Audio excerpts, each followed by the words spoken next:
Welcome to the Three Martini Lunch. Grab a stool next to Greg Columbus of Radio America and Jim Garrity of National Review. Three Martinis coming up. So glad you're with us for the Thursday edition of the Three Martini Lunch. Good, bad, crazy martinis for conservatives today. But of course, as I previewed yesterday, Jim, today is Greek Independence Day. But it's not just any Greek Independence Day. It's the bicentennial of modern Greek independence. Of course, the golden age of Greece, 300s, 400s BC. Any culture, society can have a 2,300-year down cycle. So I'm sure our upside is coming soon. But at that time, we came up with things, like democracy, philosophy, theater, Olympics, little things like that. But then, of course, the Byzantine Empire came, the Eastern Roman Empire. And then, of course, we were ruthlessly conquered by the Turks in the 13 and 1400s. But in 1821, on this date, the Greeks declared their independence. And much like our own independence, we declared the independence before we won the war. And so another decade ensued before the Greeks actually won their independence. Now, when I was a kid, there was this certificate on the wall at my grandparents' house. Both of my grandparents on the Greek side were immigrants.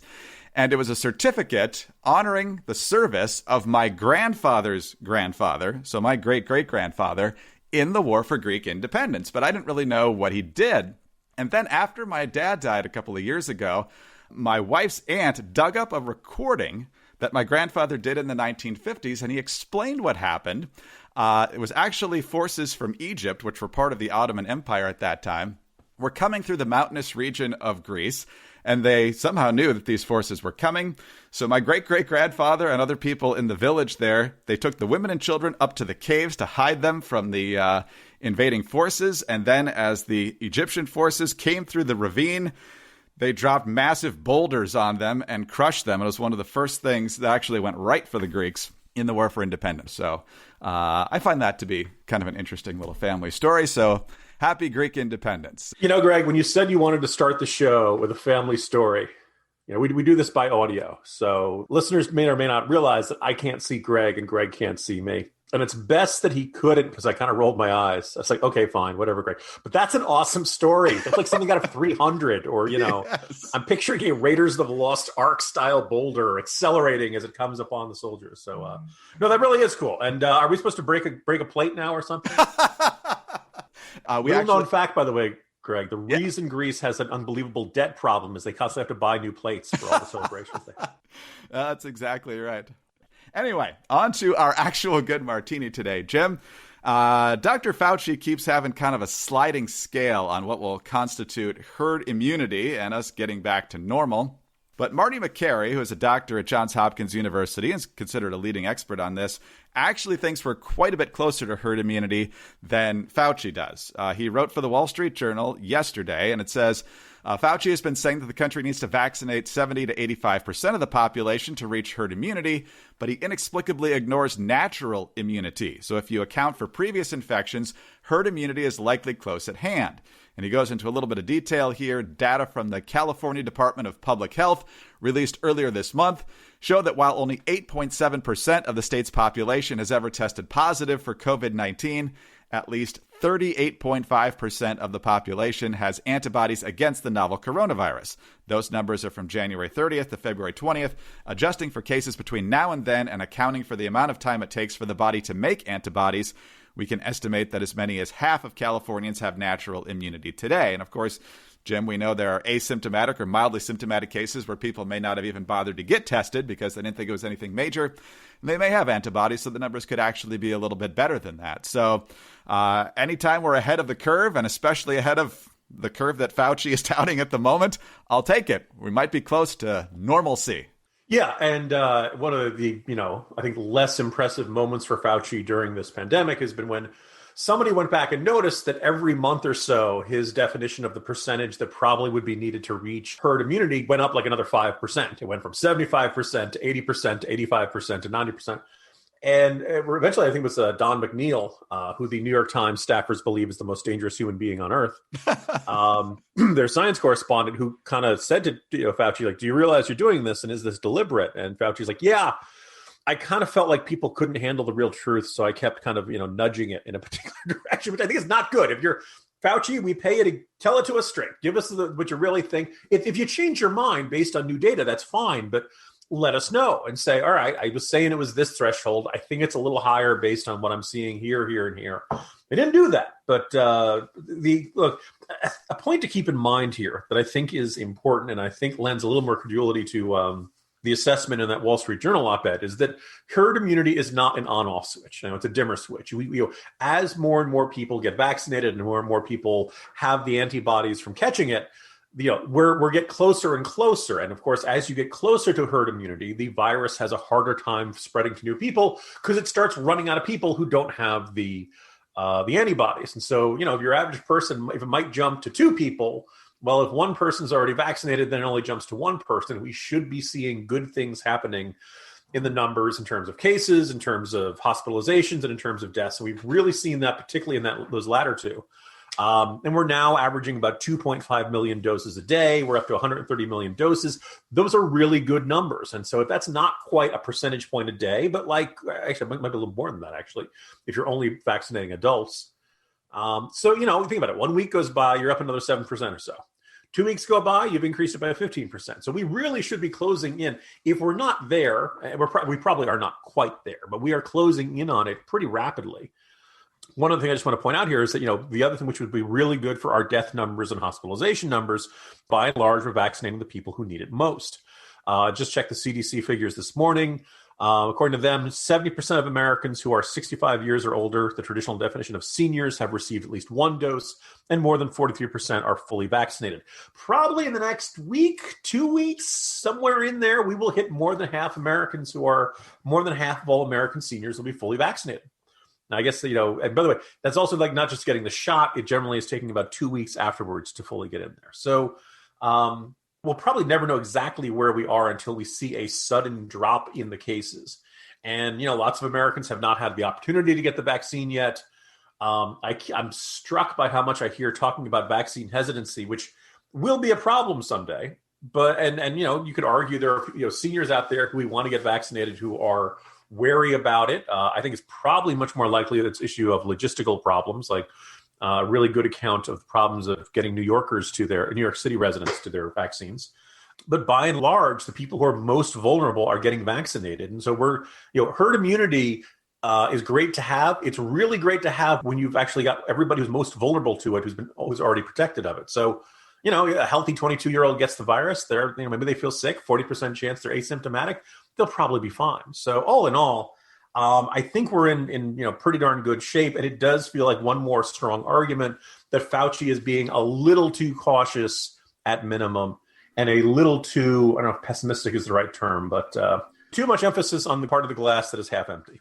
Yeah, he hasn't really learned his lesson. He lost a lot of credibility, at least among certain segments of the population, with his back and forth on masks right out of the gate, and he's still doing it with this. I don't know if he thinks he's Colonel Nathan Jessup from A Few Good Men and he thinks we can't handle the truth, but trust me, if you give us the truth and you stay consistent, people are going to give you a lot more credibility. It's just amazing. My strong suspicion is that he and lots of other public health experts just decided that the moment they that they say, oh, this is, fine, or we're doing well, or this is, the moment they give any type of good news, they're afraid you'll see people on spring break doing body shots and stuff like that. Or that, that pool of the Ozarks out in Missouri, which, oh, by the way, did not cause a giant spread in cases, despite everyone's predictions.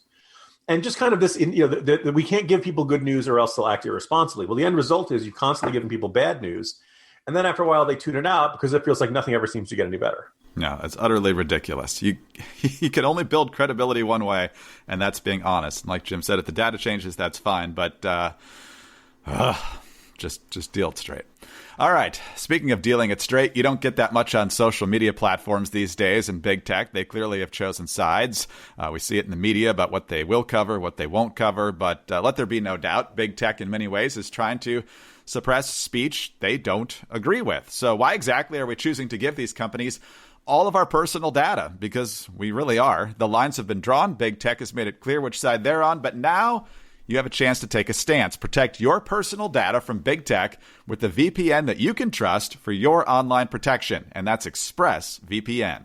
You see, every device, whether you're on your phone or your laptop or your TV, has a unique string of numbers called an IP address. And when you search for stuff, or if you watch videos, or even when you click on a link, the big tech companies can use that IP to track all your activity and tie it back to you. When you use ExpressVPN, your connection gets rerouted through their secure encrypted servers. So these companies can't see your IP address at all. Your internet activity becomes anonymized and your network data is encrypted. And the best part is you don't need to be tech savvy to use ExpressVPN. You just download the app on your phone or computer, tap one button, and you are protected. So stop handing your big data to big tech companies whose aim is to kind of censor you and even spy on you. Defend your rights, protect your internet activity with the VPN that you can use every single day to keep your data safe. Visit expressvpn.com/martini. That's expressvpn.com/martini to get 3 extra months free. Go to expressvpn.com/martini right now to learn more. All right, Jim, let's get to our bad martini now. And it was a little over a year ago now, hard to believe, that Joe Biden had emerged from getting hammered in Iowa, New Hampshire, and Nevada. Got a big win in South Carolina. Then a lot of the other Democrats got out of his way. So he could be the more viable candidate to take out Bernie Sanders and eventually take on Donald Trump. And he did take out Bernie Sanders. And he did take on Donald Trump. And he's now president of the United States. But the big argument as to why we needed Biden, or at least the Democrats thought we needed Biden, as opposed to Bernie, was not only did they think he had a better chance to win, but we need this return to normalcy. We're not going full socialism. And then Biden, of course, embraced much of the Bernie agenda. But Biden was just the return to normalcy. After 4 years of Trump, we just want to get back to normalcy. Oh, what a lie that is. Axios with the story today that Biden is looking to go perhaps to FDR LBJ levels on activism with policy and possibly even beyond. Axios says that Biden recently held an undisclosed East Room session with historians that included discussion of how big is too big and how fast is too fast to jam through once-in-a-lifetime historic changes to America. When it comes to why it matters, the historian's views were very much in sync with his own. It is time to go even bigger and faster than anyone expected. And if that means chucking the filibuster and bipartisanship, so be it. People close to Biden tell us he's feeling bullish on what he can accomplish and is fully prepared to support the dashing of the Senate's filibuster to allow Democrats to pass voting rights and other trophy legislation for his party. He also loves the growing narrative that he's bolder and bigger thinking than President Obama even. And I think one of these historians was Michael Beschloss, who I think has been broken in some ways by Trump. He used to be an interesting guy who leaned left and posted historical photos, and now he's pretty much ranting like a crazy person anytime Trump is in the news. But Jim, this is the guy who was supposed to bring us back to a place we remembered, away from the partisan bickering and the dividing of America.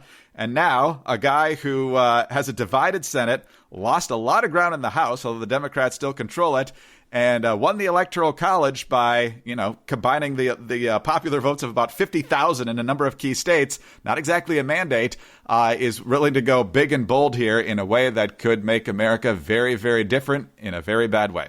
Yeah, I mean, for much of 2020 and right after the election, my thinking was not necessarily that Biden would do this, but Biden could do, if he chose to simply not, the notion that he was elected on this mandate of just don't be Trump, right? America wanted to go back to normal. They were tired of the drama. They were tired of the circus. And they were certainly tired of the pandemic. That all Biden had to do was get the vaccines that had already been produced on Operation Warp Speed, get them distributed, let Americans get back to their lives. If you do that, everybody goes back to the restaurants, everybody goes back to their bars, they start traveling again. We get all this pent-up demand that has been building up for the better part of a year, gets let out there, the economy should be doing gangbusters, and that America would be happy. And in fact, you could almost have this quote-unquote era of good feelings, right? There's this restoration of just back to normal life, which looks really good when you've been through the calamity that what the year 2020 was. Well, but it's not enough for Biden, and he's probably going to louse this up, and he's probably going to botch this. And what's fascinating is that you look at the FDR and LBJ comparisons. Franklin Roosevelt and Lyndon Johnson won huge mandates. They had huge, and also, by the way, most of their proposals actually had a decent amount of bipartisan support.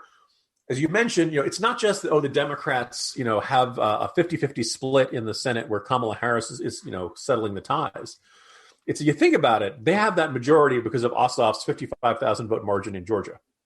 You can go back and look at other, fairly close Senate races. John James, who, by the way, apparently is thinking of running for governor, which is good news.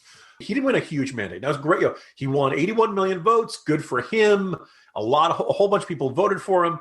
But it's, if they'd wanted Sanders, they would have elected Bernie Sanders. The fact that Biden won and the fact that Sanders didn't win should kind of give him this giant sign. Hey, maybe there really wasn't a mandate for this. Oh, by the way, you lost a bunch of seats in the House. That's probably an indicator that some Americans aren't completely on board with the entire left-wing Democratic agenda. The fact that you didn't gain any seats down to get in state legislature should be another, glaring indicator of this. Like, all of this says America just wants you to be normal, Joe. And instead, you've decided, no, I got to be revolutionary. I got to make this giant change to American life. Last year brought some of the worst changes to American life we've had. Nobody's clamoring for a giant governmental expansion on this scale. And it's kind of fascinating to see how quickly he's botching it and how much he really wants to pretend that he won this landslide and a legislative branch landslide. And, in the House and the Senate, my colleague Kyle Smith had the observation. The other really interesting thing about Lyndon Johnson is that when he won in 1964, he won in large part because of sympathy over JFK's assassination. And Barry Goldwater, as much as we may love him as conservatives, was a fairly controversial choice, right? It's not like America had this completely on board with every aspect of the LBJ agenda in 1964. And so there's this interesting parallel that Lyndon Johnson, took this perceived crisis moment to push through a huge set of programs the voters hadn't really asked for. And maybe we're getting the exact same thing again. But hey, LBJ's presidency ended up great, didn't it, Greg? Yeah, no. Everybody loved him. Not exactly. He had to actually abandon his own presidential reelection campaign in 68. But $5 trillion plus overhaul of America, which I think is on top of the $2 trillion in the relief bill. $3 of that's going to be infrastructure. He also, of course, wants to overhaul voting, immigration, whatever is involved in his inequality agenda. So we'll see how aggressive he gets here, Jim. He's going to need all Democrats in the Senate on board to get what he wants done. But if he goes way too big, he's probably going to lose the House. But this is everything we didn't want in this election. And we'll see just how far Democrats are willing to go to destroy rules and tradition to get what they want. I think they're going to go pretty far. Manchin, Cinema. We need a couple other guys who we think could, might realize what they're stepping into here. Could be. Feinstein. Coons, maybe? I don't know. I'm not sure. Feinstein has kind of backed away from her defense of the filibuster. I don't know if that's to keep her seat for the rest of her term since everybody's trying to shove her out. But before we leave Joe Biden, Jim, by the time a lot of folks hear this, he'll have had his first press conference. I assume this is going to be a lot like the debates where people assume he's going to drool all over himself. And then when he doesn't, it's going to be declared that all the criticisms of his faculties are completely unwarranted and partisan. But I have a feeling he's going to have a general idea of which topics at least are going to come up, if not the questions. Probably the most delightful thing I have encountered in the last 24 to 48 hours, Greg, is Dana Carvey appearing on Stephen Colbert's program and doing his Biden impression. Yeah. And Dana Carvey, who obviously was famous for doing a George H.W. Bush impression, and also like the funny, hilarious, but also like not a mean one. And, George H.W. Bush apparently thought it was hilarious. Carvey's impression of Biden is that he's full of this authentic figure, but he kind of like never finishes a thought. And so he's like, folks, it's there are three things we got to do. First, what he said, the first one, and two, the second, like again, I think of my dad, and my dad lost his, the job, and I lost the dog, and the dog and the job. I'm not goofing around here. I'm not doing it as well as Carvey's doing it. But it's just this like constant sentence fragment. A lot of it very recognizable by Biden. I suspect we'll get some variation of that. And of course, everyone will insist, oh, no, don't worry, he's fine. Oh, we'll see how long he's out there, too. But anyway, I mean, we hope he's doing well physically, but questions are persisting for reasons. But we'll see. All right, well, let's talk about My Pillow. If he needs more rest, that's a good option. But My Pillow is more than just fantastic pillows. They give that same attention to quality to their towels and sheets. And right now, 3 Martini Lunch listeners, you can buy one, get one free on all 6-piece towel sets and the Giza Dream sheet sets. My Pillow towels have a proprietary technology that makes these towels highly absorbent. They're soft to the touch without that lotiony feel. They come with a 10-year warranty and a 60-day money-back guarantee. They're washable, they're dryable, and they have 7 colors to choose from. Towels are great, so are the sheets. The MyPillow Giza Dreams bed sheets are made with the world's best cotton. The sateen weave gives them a great luxurious finish and helps you sleep great. Also, a 10-year warranty and 60-day money-back guarantee. Washable and dryable with a wide variety of colors and sizes. Go to MyPillow.com to order right now. 3 Martini Lunch listeners, again, all 6-piece towel sets and the Giza sheets are buy one, get one free. Just use the promo code Martini at checkout or use the code by calling 800-874-0104. That's MyPillow.com, code Martini, or call 800-874-0104 for buy one, get one free on all 6-piece towel sets and the Giza Dream Sheets. All right, Jim, let's move to our crazy Martini now. And this is just bizarre, but as most people know, a ton of commerce moves around the world each day, and there are certain points where it's really important that the commerce keeps flowing. Panama Canal would be one, and so would the Suez Canal. But in the Suez Canal, things are not moving. CBS News, marine traffic through the Suez Canal remained blocked on Thursday for the third consecutive day, with dozens of ships stuck at both the north and south entrances to the shortest route between Asia and Africa. One of the world's largest cargo vessels turned sideways and got stuck across the narrow canal on Tuesday, and one of the teams in charge of dislodging the vessel said it could take weeks to get freight moving again. They're trying to dig around the sides of the canal to create more space for this thing to turn around. So I'm sure there's jokes about this captain's driving ability, but Jim, if they have to take these ships around the Horn of Africa, that's going to add a lot of time. It's going to take more fuel. It's going to make products a lot more expensive, and things are already getting more expensive with the cost of fuel on the rise. So the impact could be significant, particularly if this actually does last a couple of months. Greg, you know how bad an error this is? Captain Hazelwood of the Exxon Valdez is like, what is that guy doing?